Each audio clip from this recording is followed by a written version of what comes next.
നമസ്കാരം. Daily news ശുഭദിനത്തിലേക്ക് സ്വാഗതം. Daily news ശുഭദിനം നിങ്ങൾക്കായി അവതരിപ്പിക്കുന്നത് അമൃത്വേണി ഹെയർ എലിക്സിയർ. കോവിഡ് പ്രതിസന്ധി മൂലം ജോലി നഷ്ടപ്പെട്ടപ്പോഴാണ് കമ്പ്യൂട്ടർ എഞ്ചിനീയറായ ഋഷഭ് ഗുപ്തയും സഹോദരൻ ആയുഷും ജൈവ കൃഷിയിലേക്ക് തിരിയുന്നത്. ആഗ്രയിലെ ഷംസാബാദിൽ 3 ഏക്കർ പുരയിടത്തിൽ കൃഷി ആരംഭിച്ചെങ്കിലും പരാജയമായിരുന്നു ഫലം.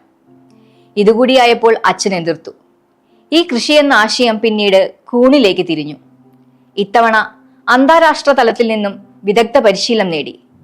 അങ്ങനെ ഇന്ന് ഇന്ത്യയിൽ അത്ര സുപരിചിതമല്ലാത്ത കോൾഡ് ചേമ്പറുകളും മറ്റ് ശീതീകരണ മാർഗങ്ങളും ഉപയോഗിച്ച് ശാസ്ത്രീയമായ രീതിയിൽ അവർ കൂൺ വളർത്തൽ ആരംഭിച്ചു.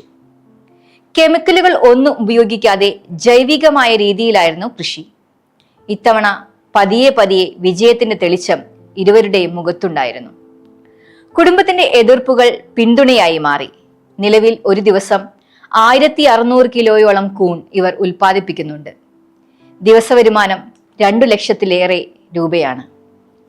കൃത്യമായ പരിശീലനം, നിരന്തരമായ കഠിനാധ്വാനം, തളരാത്ത മനസ്സ്, പ്രതിസന്ധികളെ വകഞ്ഞുമാറ്റി വിജയവീതിയിലെത്താൻ ഇവ നമ്മെ സഹായിക്കുക തന്നെ ചെയ്യും. ശുഭദിനം.